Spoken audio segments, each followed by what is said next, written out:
biggest piece of evidence is wow.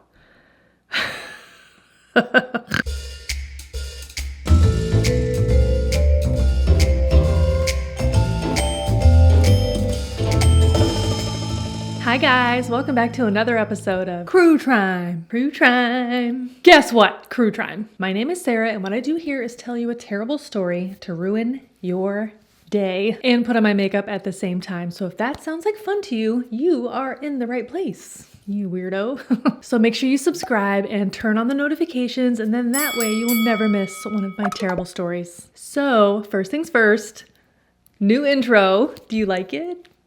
It's cute, right? I love it. This hair it looks weird to me today. So today's story is one that I wasn't tracking like at all, but it's very recent. This happened in Milwaukee, Wisconsin in 2024. So like a year ago. And the trial just wrapped like 2 weeks ago. So very fresh. And I think this one's really important to tell. So let's just get into it. This is the story of Sade Robinson.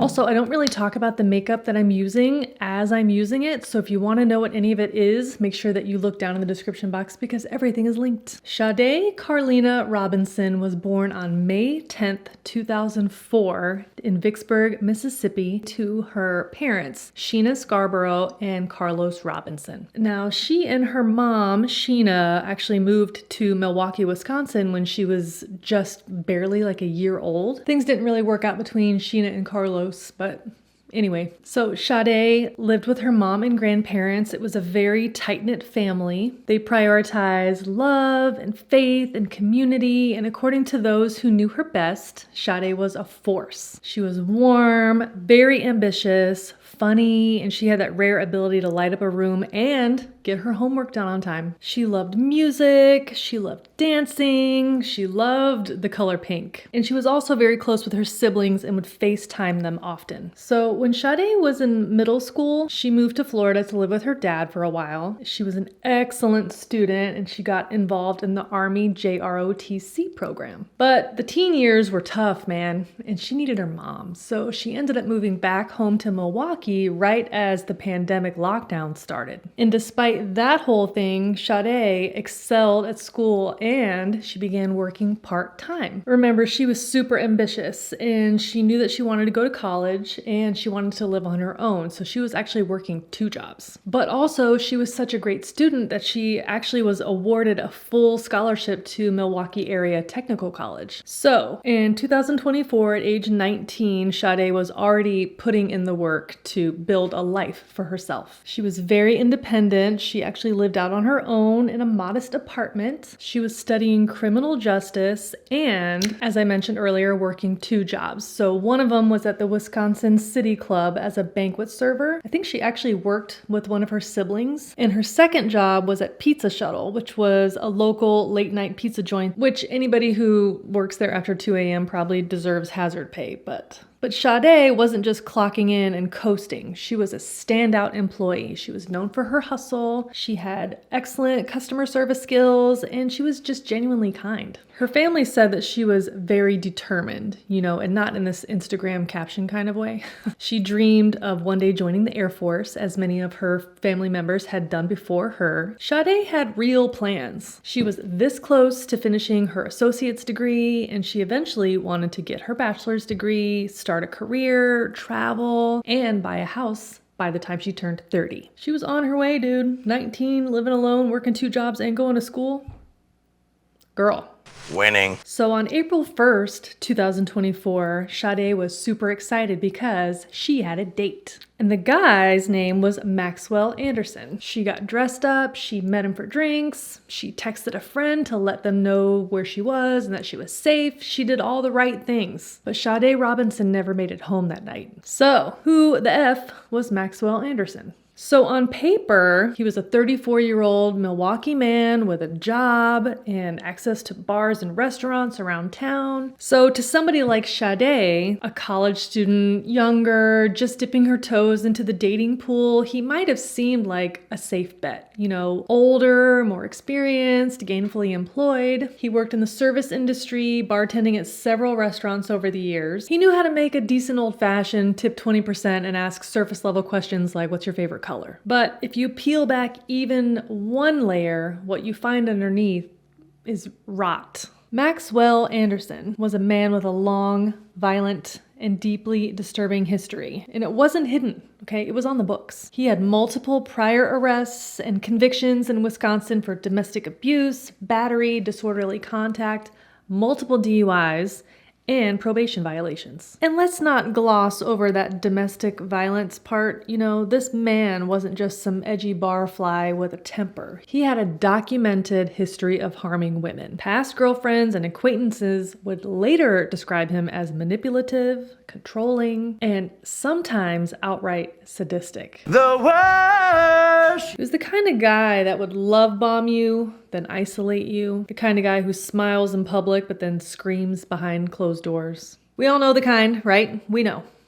But despite all of that, he was still walking around, still drinking, still dating, still showing up to work like just some dude with baggage. Because let's be honest, our system is garbage at flagging and monitoring violent offenders, especially when the victims are women, especially when the victims are women of color, and especially when the perpetrator hasn't crossed that final irreversible line yet. But Sade didn't know any of this. She had met Maxwell Anderson sometime in like late March 2024. It might have been through a dating app or like mutual acquaintances, maybe even just meeting at a bar. But what we do know is this. He invited her out for a date on April 1st, and she said yes. And remember, Sade was a smart girl, and it sounds like she was a bit of a Crue Trime creep like us, because she did what a lot of women do, but they're called crazy or paranoid for doing it. She shared her location, like on her phone,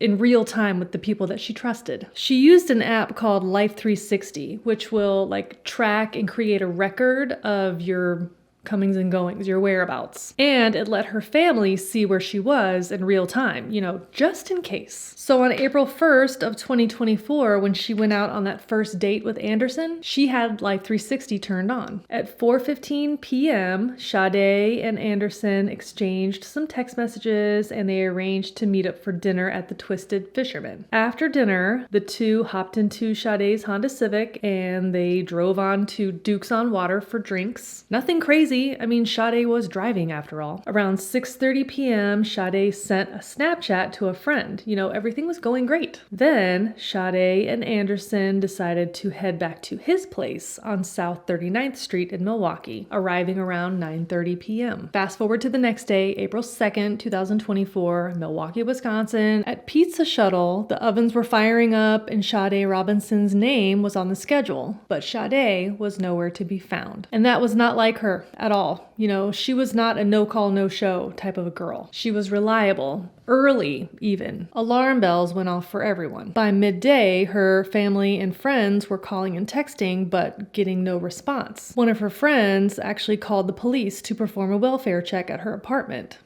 She wasn't there. But that digital footprint, that single act of self-preservation, would later become one of the biggest pieces of evidence in this case. Because after Sade stopped responding to text messages and after she didn't show up for work the next day, her friends weren't left guessing. They had her last location. They had a timeline. They had receipts. The Life 360 app showed that Sade had gone to the seafood restaurant, to the bar, to a residence, and then it traveled all around Milwaukee in like the late hours, like into the morning. So what the heck was going on? Around 7:30 that morning, a burned out Honda Civic was discovered near 30th and Lisbon Avenue on Milwaukee's north side. Now this fire wasn't accidental. It was arson, duh. The area was actually known to kind of be a dumping ground, and somebody used some kind of accelerant to torch this car, likely in an attempt to destroy evidence. Investigators confirmed that the vehicle was registered to Sade Robinson, the same Sade Robinson who was now a missing person. Just a few hours later, around 5:30 p.m., just south of Milwaukee in Cudahy at Warnemont Park. A gruesome discovery along the lakeshore in Cudahy. Someone found a human leg near the water at Warnemont Park. They found a severed human leg, like from the hip to toes. The toes on the leg were painted with pink nail polish. They found it at the park along the shore of Lake Michigan near the pump house. Well, the community was shocked and terrified. Remember, this town was famously the home of Jeffrey Dahmer. We should really cover that case. Let me know if you want to hear about it. A human leg found at a park. You know, there could be another serial killer on the loose. So the community came together to search for Sade. Over the weekend, they gathered at another park about a block from where Sade's burned out car was discovered. They found a human foot with pink polish on the toenails. Her family also discovered a blanket that belonged to Sade. So as the weeks went on, more body parts were found, including a human arm and a torso. So by this time, the police had pulled Sade's phone records and they had reviewed her last conversations, photos, text messages, locations, everything that the police would need to kind of piece together a timeline. And thanks to Life 360, the police had a major shortcut to solving this digital puzzle. Essentially, the police had a map and a timeline, and they were able to pull all of the related surveillance from each location so that they could piece together every step. So they reviewed the security footage from the Twisted Fisherman, and it showed Maxwell Anderson and Sade Robinson coming into the restaurant together and leaving together, going out to Sade's car and driving off. So this mountain of evidence that they were sitting on all pointed to Maxwell Anderson. This is the guy who had the last known contact with Sade. You know, the guy whose address was one of the last GPS pings on her Life 360 app. The guy whose home address, the burn site location of this car, and his cell phone data, her cell phone data, it all was screaming, it's him, it's him, it's him. So on April 4th, police confronted Maxwell Anderson, being presumably the last person to have seen Sade. They had enough to arrest him, and they actually pulled him over about a block away from his house. This was before he could flee or destroy evidence. So when the investigators got inside Maxwell Anderson's home, they found a little bit more than what they bargained for. Now, it wasn't some gruesome, gory crime scene that we've seen in other cases, but there was some blood evidence found on the walls leading down to the basement and on some furniture items. They also found a firearm, an axe, several knives, like all over the house, and gasoline containers. There were also many items found that seemingly belonged to women, like clothing, jewelry, an ID card, not Sade's, but somebody else's. There was actually a bra that was stuffed inside the couch that was later discovered to be Sade's. When they searched Maxwell Anderson's phone, they found, in the deleted items, of course, pictures of Sade Robinson lying face down on his couch, very clearly incapacitated. In another photo, he's like groping her, and in another photo, it's like showing her pants and underwear being pulled off of her body. Now, the pants in those photographs actually matched the pants that she's seen wearing on the surveillance footage from the restaurants, and it's also the same pants that they found in the trunk of that burned out car, somehow not destroyed. Now, weirdly, none of the blood evidence that was found in the house actually belonged to Sade, but the police did find the same shirt that Anderson was seen wearing in the surveillance from the restaurants. It was in the dryer. There was also some Ring camera footage from the neighborhood that showed Anderson driving Sade's car away from his house at around 12:47 a.m. the night that Sade disappeared. Now, Maxwell Anderson's online presence was surprisingly pretty minimal based on 2024 standards. But the one thing that came through loud and clear was his obsession with control. He was known to track partners, obsess over minor slights, and lash out when he felt rejected. Several women in Milwaukee would later come forward and describe him as creepy, controlling, and paranoid. But like a lot of abusers, he knew how to hide it in plain sight. Now let's pause and make something very clear. Sade Robinson didn't do anything wrong. She just went on a date. That's it. She showed up, she laughed, she took photos, she texted with a friend. She was being cautious and smart and responsible. And he used all of that. her trust, her kindness, her normalcy to set a trap. Because Anderson, as it turns out, had allegedly been planning this. Prosecutors would later reveal that a confidential informant told the police that Maxwell Anderson was talking about getting rid of someone in the weeks leading up to Sade's disappearance. In early March, before Sade was disappeared, this friend of Maxwell Anderson had visited his home and was shown this setup, like a sanitation sink, 3 saws, a room that was covered in plastic that had been taped down to the floor, to the walls, to the ceiling, like Dexter style. He said that Anderson told him that he had planned to shoot Sade, then dismember her body in the room, and then dump the pieces all over the city. Now, detectives would say that the confidential informant's claims were not 100% credible, but do with that what you will. At any rate, on April 12th, the investigation finally revealed that the severed leg did indeed belong to Sade Robinson. Maxwell Anderson was charged with first-degree intentional homicide, mutilation of a corpse, arson, and hiding a corpse. Anderson, of course, pled not guilty. Stop fucking lying. Now, over a year after Sade's murder, the trial for Maxwell Anderson kicked off on May 28th, 2025. Yeah, like a couple weeks ago. The state's case outlined a pretty rock-solid account of the night's events. Sade's digital footprint was the star witness, and the defense claimed that the case was full of reasonable doubt, and Maxwell Anderson had absolutely no reason to kill Sade Robinson. Yeah, that's what we're saying. He had no reason. Anyway, so a parade of witnesses testified to what they had seen or heard, including Sade's apartment manager, her co-workers, officers who responded to the body part discoveries, and the folks that found the body parts. The person that found that leg said that he initially thought it was a mannequin leg. Now, what do we say around here, you guys? It's never a mannequin. Anywho, some other interesting nuggets that came out in the testimony include that the seat of Sade's car had been adjusted for someone much taller. Sade was like a little tiny pocket 5 feet tall person, and whoever drove her car to that dump spot in North Milwaukee was much taller. You know, someone closer to Anderson's height of like 6 feet. There was also surveillance footage of Anderson riding a city bus after he drove Sade's car and torched it. You can actually see the burning car in like the window of the bus as it's driving away. Then he got off of that bus at the stop that was nearest to his house. They also found the hoodie that he was wearing on the bus in that footage in his neighbor's trash can. The state's closing arguments walked through the entire timeline. You know, their date, going back to Anderson's home, Sade being incapacitated and attacked, and then photographed creepily. Then he took Sade's body out to Warnemont Park, ramming the gate with her car, with her inside of it. He then dismembered and disposed of her body, burned her car, and then rode the bus home like it was a regular day. I feel like I need to back up a little bit. I guess I don't really need to belabor the point about the surveillance footage that the investigators were able to uncover. There's so much, you know, everything from the restaurant, ring camera footage from his neighborhood.